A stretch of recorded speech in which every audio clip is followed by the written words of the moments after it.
Ayer por la tarde conocimos los detalles del acuerdo que se anunció desde la Subsecretaría de Políticas Universitarias de Nación, en conjunto con el Consejo Interuniversitario Nacional y organizaciones gremiales docentes y no docentes, de esta firma entre el Gobierno Nacional y las universidades de un acuerdo de aumento salarial y presupuestario. Básicamente, como decíamos en los títulos, el aumento va a ser del 24,33% en lo salarial, que se va a aplicar el 21,33% en junio sobre los básicos de mayo y 3% en octubre sobre los básicos de septiembre. La primera parte del aumento tiene un impacto allí, ya se cobra también el aguinaldo con ese aumento. Y por otro lado, la apertura de paritarias, que va a tener que ser además cada 3 meses, según se informó. Y por otro lado, hay un aumento en las partidas de gastos de funcionamiento de un 20%. Hay también unos fondos destinados a becas, que se aumentan las becas Manuel Belgrano en un 50%. Y se mantiene, según se dice en el acuerdo, el reclamo judicial por el cumplimiento de la ley de financiamiento universitario. Vamos a hablar con Franco Bartolacci, el rector de la Universidad Nacional de Rosario y también presidente del Consejo Interuniversitario Nacional, que estuvo allí en la negociación y nos va a contar algunos detalles más. ¿Cómo va, Franco? Buenos días, gracias por estos minutos. ¿Qué tal? Buenos días, ¿cómo les va? Bien, muy bien. Bueno, queríamos conocer detalles de cómo fue la negociación con el Gobierno Nacional y qué también reflexiones se hacen en torno a este acuerdo. Bueno, una reflexión mesurada.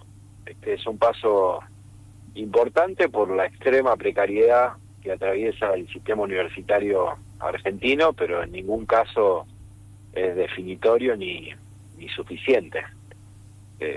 Por eso es importante que sigamos insistiendo en la necesidad de que la Corte resuelva la cautelar y que además avance en la justicia la resolución sobre la cuestión de fondo respecto de la aplicación de la ley de financiamiento universitario, que es la que da respuestas estructurales a los problemas que estamos atravesando. Decía que es importante porque en la situación que atravesamos y en las dificultades que tenemos, sobre todo en materia salarial, que es muy angustiante, por supuesto que no es lo mismo tener un 25% más de salario que no tener nada, que era lo que teníamos ahora, pero no es una respuesta estructural, porque la respuesta estructural está contenida en la letra de la Ley de Financiamiento Universitario. Por eso hemos sido muy firmes y consecuentes en sostener, a pesar de la insistencia del gobierno, lo que entendemos corresponde, que es el cumplimiento de la ley, ni más ni menos que eso.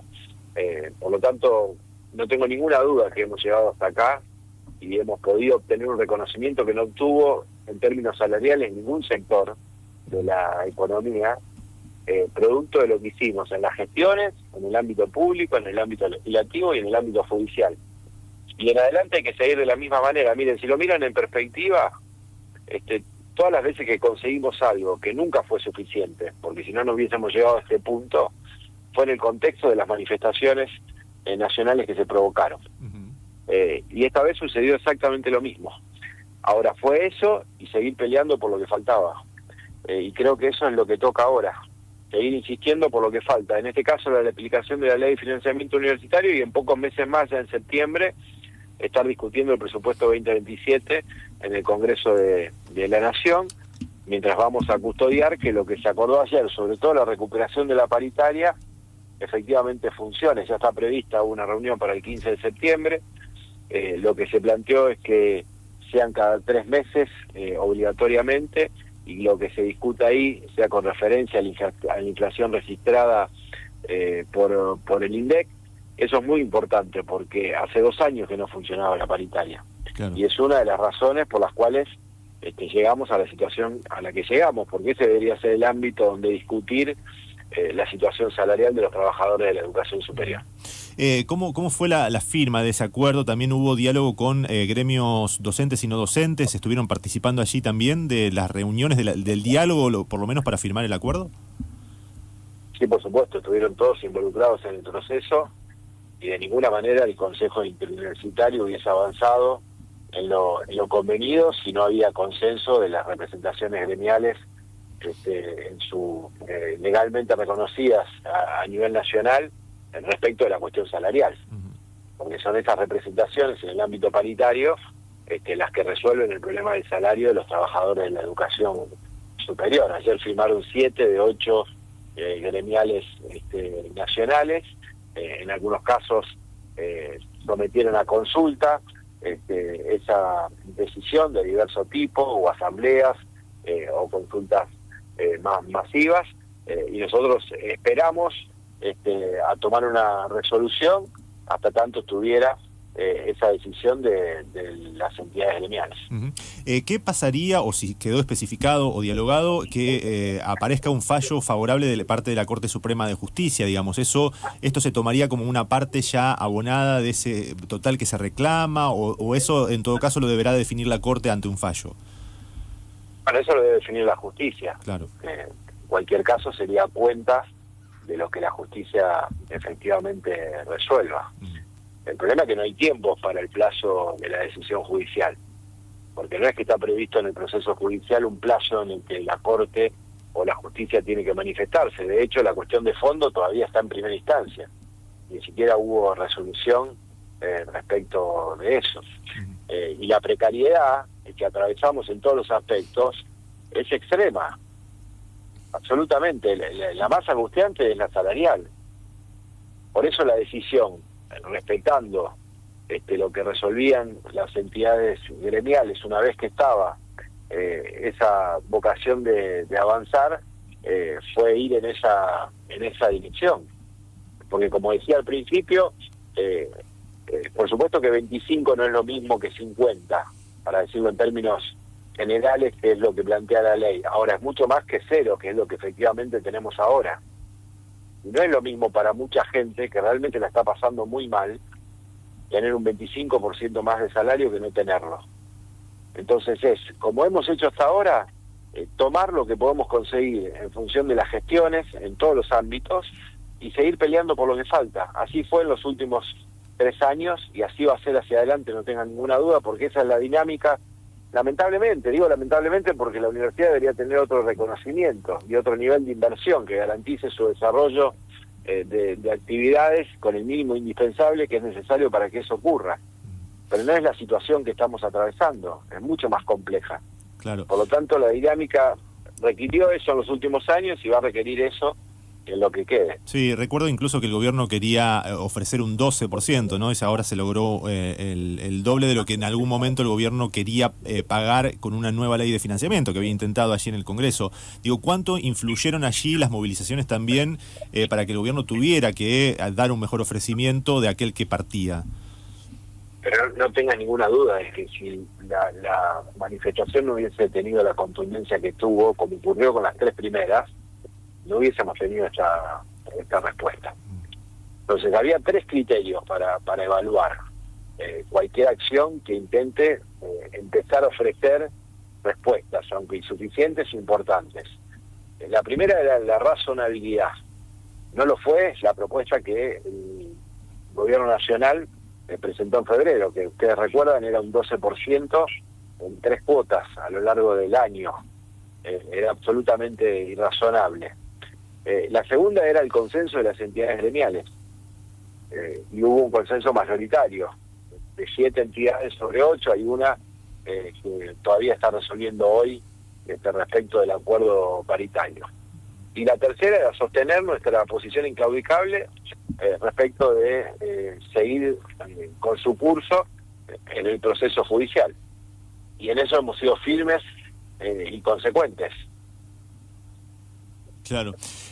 Respecto del tema de la forma en la que presentó Álvarez el tema en sus redes sociales ayer, hablaba de esto de recuperar los días de clases y de la transparencia de los fondos. Digo, ¿esto se entiende como parte de las tensiones que hubo en la negociación o hay algo de lo que se pida respecto de las medidas de fuerza posibles o que se puedan llegar a realizar? ¿Hay algún pedido a los gremios para que se recuperen días de clase o eso es parte del discurso político que hay de un funcionario? No hay absolutamente nada. Lo que hay es lo que está en el acta, que además es un acta que tomó Estado Público. No hay ni más ni menos que eso. Claro. Todo lo demás es por la galería. No puede con su genio. Bien. Lo que pasa es que el daño que le hace eso a la Universidad Pública Argentina es doloroso. Claro. Y no es un daño, por supuesto que es un daño a la comunidad universitaria en el destrato, en la desconsideración. pero es un daño que se le hace al país, desprestigiando la única institución pública que todavía resguarda reconocimiento por parte de la sociedad argentina.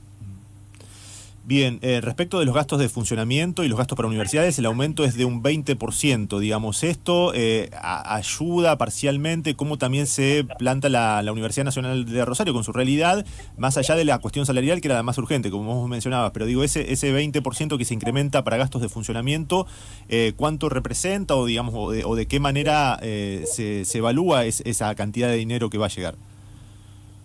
Es la misma apreciación que respecto de la cuestión salarial. Es un alivio, es importante, no resuelve estructuralmente el problema. Las dos cosas al mismo tiempo.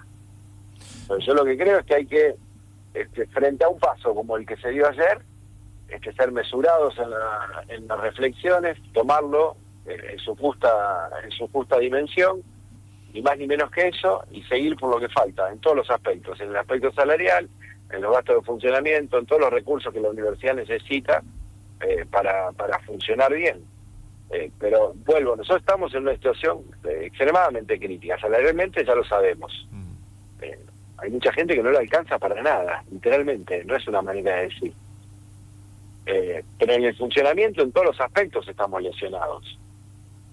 Ni hablar del impacto que esto tiene, por ejemplo, en el sostenimiento de las obras sociales universitarias, que están en un estado extremadamente crítico en todo el país, algunas realmente en situación muy mala. Entonces hay que ser conscientes del contexto, de la gravedad de la situación, para saber que hay que seguir peleando, dando pasos, a veces más largos, a veces más cortos, pero que nos permitan seguir yendo hacia adelante, como llegamos hasta acá, para sostener todo lo que sucede en el ámbito universitario. Bien. Finalmente, Franco, ¿hay alguna expectativa de que la Corte tenga un tiempo prudencial o alguna posibilidad de que falle antes de fin de año o no se sabe nada, absolutamente nada, no hay ninguna señal de cuándo podría la Corte definir la cuestión de fondo y si además este acuerdo se le informa, digamos, a la Corte Suprema? No hay plazos previstos en el proceso judicial. Y esa es una de las dificultades que genera incertidumbre, porque además somete la decisión a el contexto político, como sucede en general con las decisiones del tribunal. Y eso introduce variables que pueden hacer que sea antes o después, que no son directamente variables estrictamente vinculadas a los tiempos de la Corte o de la propia comunidad universitaria. Entonces lo que queda ahí es insistir una y otra vez para que sea con celeridad. En realidad ya debería haber resuelto, porque la cautelar exige eso, pero ni siquiera tenemos fallo de primera instancia respecto a la cuestión de fondo, que fue presentada en diciembre del año pasado. Entonces, la precariedad de la situación salarial, la precariedad del escenario en términos generales respecto de la posibilidad de sostener todo lo que sucede en el ámbito universitario y la incertidumbre respecto de la decisión y los tiempos del Tribunal Superior son también condiciones que hacen evaluar las decisiones del mientras tanto. Lo importante es que mientras tanto damos esos pasos, no resignar lo importante. Y eso es precisamente lo que se hizo, custodiar la demanda por la resolución estructural y avanzar en atenciones urgentes que no resuelven lo estructural, pero que sí son importantes para ir reparando situaciones, sobre todo las más angustiantes. Bien, Franco, gracias por estos minutos, muy amable. No, por favor, a ustedes, un abrazo. Hasta luego, un abrazo.